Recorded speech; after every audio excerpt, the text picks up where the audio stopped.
In this video, we will go over the copy-paste tool, which becomes available in Level 2 of Song Builder. The copy-paste tool lets you copy and paste a measure of notes while you're composing.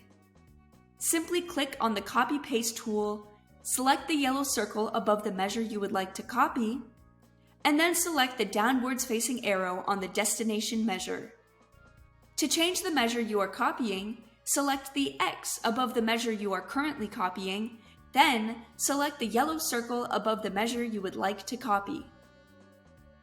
To stop using the copy-paste tool, simply click on the copy-paste tool in the right-hand toolbar. Some important notes. A copy-paste cannot be undone. Ensure you are copying and pasting into the correct measure. Also, if a note begins in one measure and ends in another, the copy-paste tool will trim the note to fit within the first measure.